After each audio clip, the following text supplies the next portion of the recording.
leaks in my house. But another good tip is to only run your dishwasher and washing machine when they are full to save water and energy. I'll keep that in mind. It's important that we all do our part to conserve water, especially during this shortage. Absolutely. Every drop counts. This message was brought to you by the St. Kitts Water Services Department. Learn more at water.gov.kn. Water is life, life, life, life, life. Water is life, life, life,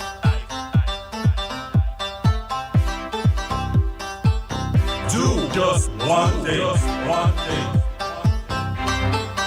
Every drop count. Make sure you check for leaks around your house every day. Every drop count. When brushing your teeth, don't let the water run away. Come save the water, the water. Preserve the water right now. Every drop count. Save the water whenever you take in your shower. Every drop count. Make saving the water your business every hour. The water, the water, the water, the water right now. And you, and you, and you, and you. Do water right now. Do just one thing. Waterline for the year 2024. I can't believe the year has come and gone so quickly, but it definitely has, and a lot has been happening with the St. Kitts Water Services Department. So with me, I have the water manager and engineer, Mr. Cromwell Williams, and to his right, I have the customer service assistant manager, Ms. Janika Williams. So it's Williams and Williams today here on the Waterline. Thank you for joining me today. How are you doing? I'm not too bad, and you? Well, definitely. Glad that it's the end of the year. I know, Mr. Williams, you have a lot to tell us about the activities. I want to start off by looking at some of the high points of 2024, because it was a year indeed filled with a lot of successes, perhaps some challenges as well. What can you tell us as you look back on the year that has gone by? Okay, good morning to everyone in the public domain. It's a pleasure to come this morning as the Water Services Department to just look back on 2024 and also hopefully to look a bit towards 2025. We did have a few successes this year and some setbacks as well. We try to manage the water resources that we have in St. Kitts on a sustainable basis. And it's important that I say that from the outset, because the sustainability of our water resources means that we use it in such a way that it lasts. It's not about just using it today without consideration for the future. And so in everything that we do, both from the government water services department standpoint, as well as you, the customers, the users of water in St. Kitts, always think sustainability, making it last. Matter of fact, this ties in nicely with the overall theme of the government, which is a sustainable island state. And so when we think of sustainable island state, we must think water. And so we always have that in the forefront of our minds at the Water Services Department when we are thinking about how do we manage our water resources, sustainability. And so we would have started this year pushing to increase our supplies. And we have always indicated that there are two main areas in which this will happen. One will be to further develop our unexploited groundwater resources through the drilling of new wells. And the second, of course, is increasing our production through desalination. In terms of the well drilling program, we were able to drill a new well in Keon this year that was commissioned back in May. And since that well has been commissioned in May, Keon has been restored to 24 hours supply. and that is a tremendous success for the department this year. Unfortunately, we've been a bit slow in terms of going through the whole procurement process to get new wells. But as of, I think, sometime last month, November, we would have signed a contract with a company. This company is out of Germany, and they will be partnering with a local subcontractor, Mr. Reguel Francis company, and they will be undertaking for us a geophysical survey, and that will allow us to pinpoint where to drill for future wells. So that should be happening in January. They're going to be they're not currently doing some preliminary works in terms of getting their equipment and everything together. But in January, they will be using the drone technology to allow us to do that survey, and that will pinpoint where we're going to drill. In the meantime, we are going out to tender to get drilling companies. So once we have identified the points where we want to drill, which are best to drill, then we will bring in the actual drilling company, and we should see actual drilling starting, I would say definitely in the first quarter, January, February.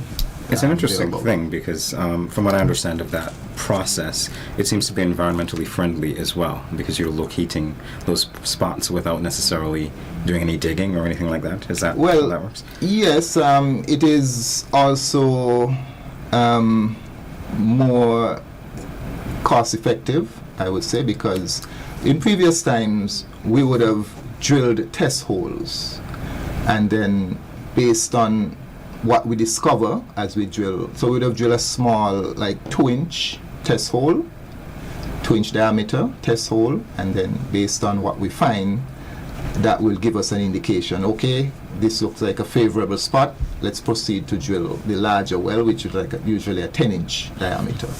Okay. But so now we're able to access the same information in terms of the soil profile, what is below the ground, a couple hundred feet where we'll be drilling, without doing that test hole. So it saves time, it saves money, being able to use modern technology to get that same geophysical profile of the earth without drilling a test hole. Well, this is exciting stuff. I see you trying to hide your smile, but it is. So that's what we exciting. did in Keon. That's what we did in Keon, for instance, and even before Keon, that's what we did when we drilled the wells at Shadwell. We were able to. So instead of drilling first a test hole or two, then we were able to just go straight into drilling the large diameter production well without first having to drill a test hole. And the second thing, as I said, is so we expect that definitely in the first quarter of next year, we will be moving forward in drilling our additional wells throughout the island. So all the communities that currently have water shortage, that causes us to have to not meet that 24-hour supply, we will be well on our way in 2025 to finding the additional water that those communities need. No pun intended. Well on our way. However, yes. However, in the case of Bastia, because we know that we have exploited the safe yield of the Bastia aquifer, which is estimated about 2.5 million gallons per day, and we have been pumping just about that for the last decade or two. So we don't want to run the risk of increasing any well production in Bastia and then run the risk of saline intrusion, because that will bring in brackish water. Because of that, we've had to start using desalination to meet the increase in demand in Bastia. So we've finally started the Bastia desalination plant, 2 million gallons per day. That has actually had ground earth movements and so on. We've started the actual construction of the site, and so that is expected to be substantially completed around July or August of next year. So once that plant is completed, the residents of Bastia and the surrounding areas should move. We should be able to restore 24-hour supply. So that's basically where we are in terms of meeting our shortfall in terms of production capacity at the moment. Awesome. Let's talk a little bit, and I will bring you in just a second, but I do want to talk a little bit about the well and the desalination plant in Canada Estate. Your team seemingly going through some training right now for that. Tell us about that. How's that going? Right, good. So that plant is substantially completed and we're in the testing phase. Some minor bugs that are being sorted out, still to be sorted out, and so we expect that definitely maybe in the first quarter that plant will be commissioned. The site is sloping, and because of that there's been some major erosion, like even around where we have the solar panels and so on. So we have to do some mitigation measures on the site in terms of constructing retaining walls and so on. But the plant itself is substantially completed, is being tested, is largely functioning. Just some minor adjustments to ensure that at the end of the day it works reliably and provides the quality that is expected. And so I wouldn't put a definite date to say when it will be commissioned, but it could be, I would say maybe in February or so. Okay, great. So that's a whole lot, and we're not even halfway through our show yet, but I do want to give the viewers and listeners a chance to interact with these individuals here. If you have any questions for them, if you want to commend them for anything, and if you see a leak or you want to improve the reporting mechanisms, now is your time. So please call us here in the studio. And now, Ms. Williams, I'll turn to you, the Customer Service Assistant Manager. So you're on the front lines, so to speak. When customers come in, they see you. There are a lot of things that go on basically within your domain, and I want you to highlight a few of them for me, beginning with your appeal to customers to do quite a few things. We are appealing to the entire public to, when you see a leak, you report that leak. However, you always take initiative, you identify your monthly bills. If you see a spike in your readings, a spike in your usage, you look for that leak. If you had leaky toilets, you're doing some gardening that we're not aware of, you make us aware. So if we see that high consumption, a part of your history, we know how to tackle it. For households with less than 2 persons, your usage should not be beyond 10,000 gallons per month. So we have persons using enough waters to cover their neighbors' water, and we urge the public to consume the best that you can, conserve. We're trying our best, so you need to help us so we can help you. We also extend to the public to update your accounts. We have accounts in our systems without numbers. We are also trying to modernize and to send e-bills. In that case, we're adding email addresses that way you would no longer receive physical copies of bills. You would get that bill via email. You would have that bill at your leisure and pleasure. Anytime you need, you just pull out your smartphone and you use that bill for any necessary information that you may need. So we are demanding the public, if you would like to join the modernized team, you just update your accounts. You come into the office, you add your numbers, your emails to receive your bills, and to also always read your full bill to identify when you have a high spike in your readings.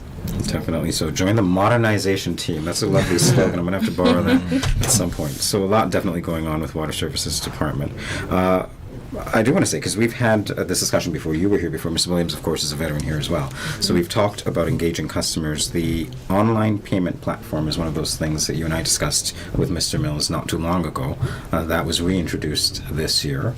So again, if you want to pay your bill, the website, www.water.gov.kn, and you just click pay now. Exactly, and you have that information there. So this is how the WSD is working to meet you where you are and ensure that you get the information that you need, and also that you help us.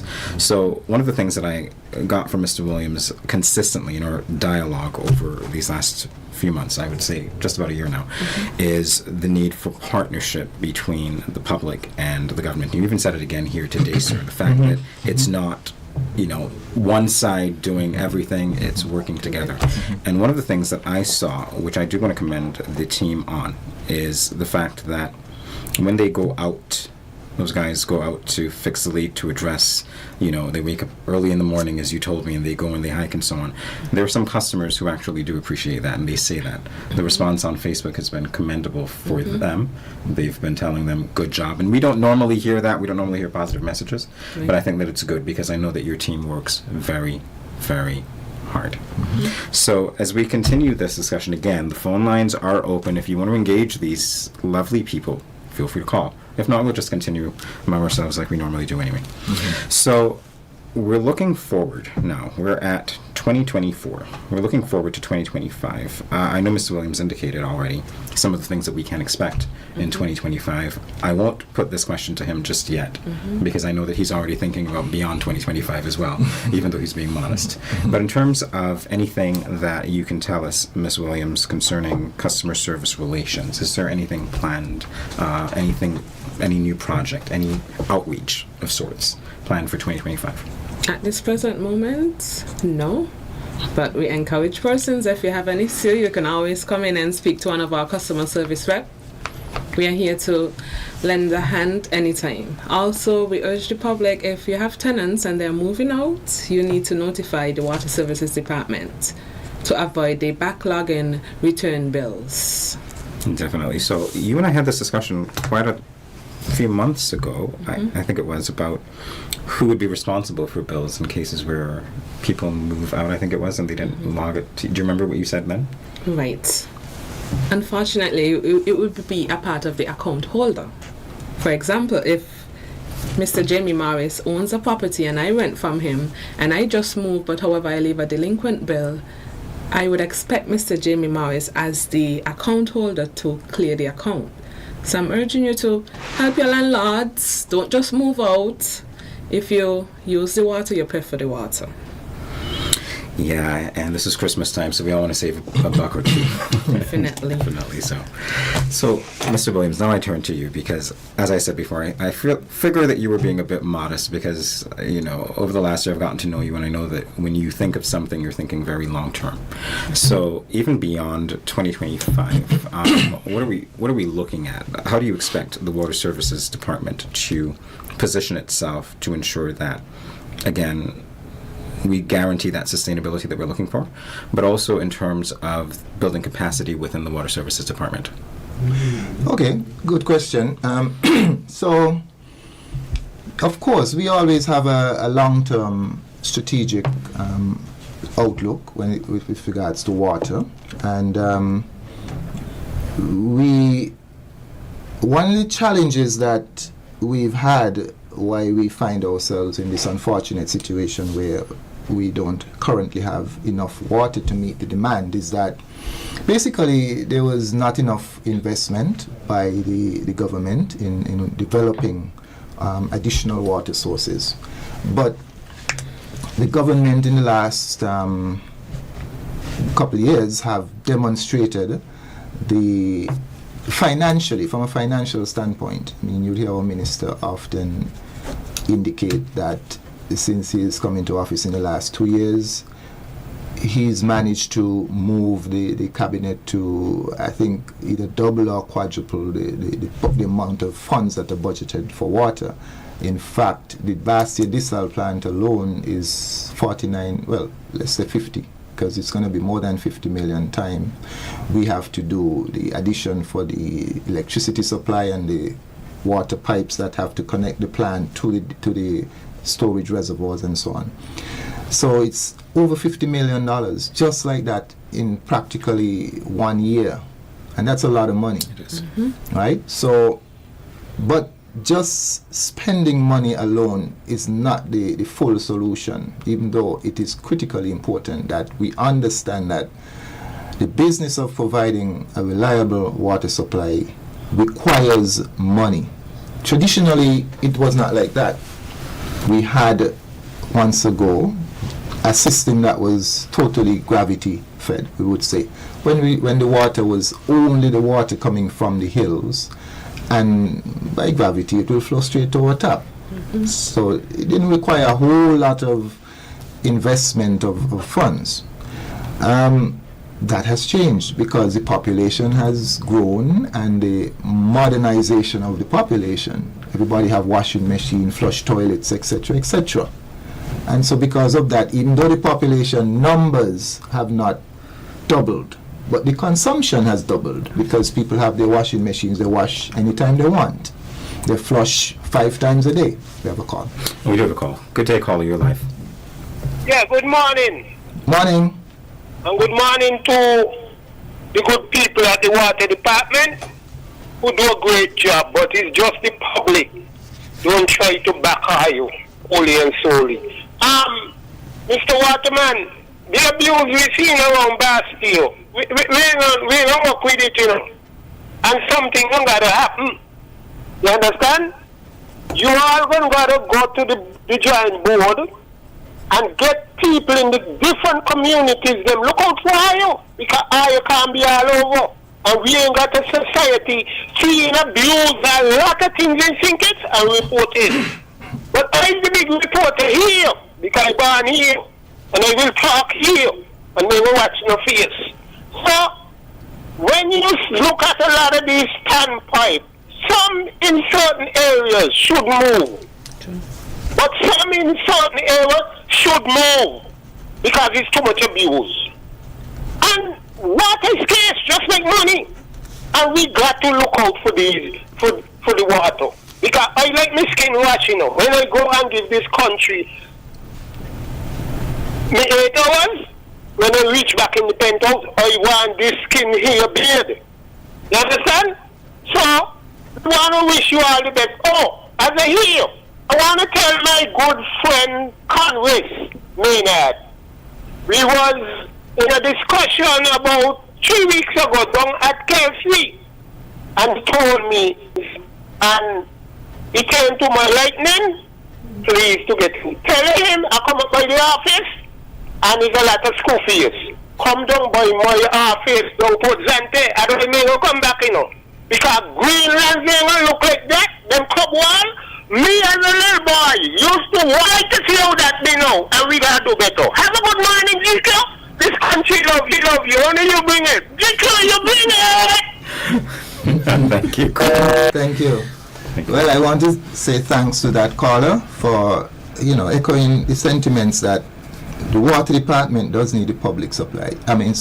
You do need the public support, and you cannot say that enough because we provide the water. We're providing at least 5 million gallons of water per day. A lot of that, yes, is being lost through the government system. When you think of all the government facilities that are, there's no real accountability there, and that needs to be addressed. But we can never ignore as well the fact that there are a lot of customers, and Ms. Williams mentioned it, there are a lot of customers who are using way too much water than they should be using, even in their homes. Leaking toilets is the #1 culprit. And we will not stop saying that because it is the truth. The facts are there to prove. We read your meters every month, 30,000 gallons. And more, 40,000 gallons, when you should be using less than 10,000. Most households in St. Kitts should be using less than 10,000 gallons. But if you're using 30,000 gallons, 40,000 gallons, you're using 3, 4, 5, much more than you should be using, and that is part of the reason why we are not able to meet the 24-hour demand. I was recently speaking to caller. Do we have another call? We do? All right, good day, caller. I'm going to ask you to be brief if you can. Please go ahead. Good morning. Morning. I'm calling from Tabernacle. We have a reservoir here in Tabernacle. It's years now with this thing. I'm calling about it already, and they empty it and nobody do nothing to it. It's still leaking, and that's where water waste is too. A lot of water wasting out of it. You need to be looking too. Where's the reservoir? Have a blessed day. All right, thank you very much, caller. Okay, thank you. We will look into that Tabernacle Reservoir. All right. I do hate to do this, but we are pressed for time. We're already over time. JQ's not looking at me yet, but we're already over time. So I'm going to give you each roughly 30 seconds to wrap up. Speak to the public. Ms. Williams, I'll let you go first. I urge to the public to stay connected. We demand, I'm going to say it, we demand payments. To stay connected, pay your bills on time, stay current. If you notice a leak, acknowledge that leak, identify that leak, you call in a plumber right away. You don't wait for it to go, you don't wait for it to show up when your meter reader comes around. You identify a leak, you fix that leak, please. You look at your bills monthly to realize when there is a difference in your usage. That would also help you to identify. You could possibly have an internal leak that you can't see above surface. So remember to stay connected, be current with your bills. That's a new slogan, isn't it? All right, Mr. Williams. Yes. I am going to just reinforce what Ms. Williams had said, because at the end of the day, it is what you, the customers, do with the water that we provide. I was about to mention that I was speaking with the former manager in Grenada, and I asked him, what is your total production water? He said about 8 million gallons per day. Grenada's population is at least twice that of St. Kitts, right? And you know, we're doing 5 and more million gallons per day. So it means that we are not economical. Even when you benchmark, compare with other islands, you would realize in St. Kitts, we are not economical in how we use water. We have to find ways to force people to be economical in how they use water. Otherwise, we're just pouring more and more water into a leaking bucket, and unless you think about how we're going to stop those leaks, don't care how much water, how much additional water you pour into the bucket, it is throwing good money behind bad money. Building $50 million desalination plant, that alone will never solve our problem. We have to deal with how you, the consumers, are utilizing the water. And that is the final word for today. So, Ms. Williams and Mr. Williams, thank you for joining me for the final edition of Waterline for 2024. I do want to wish all of our viewers and listeners a happy and safe holiday season. Until next time, I'm Jamie Morris. Bye-bye. Have a good day. Water is life, life, life, life, life, life. Water is life, life, life, life, life. Do just one thing.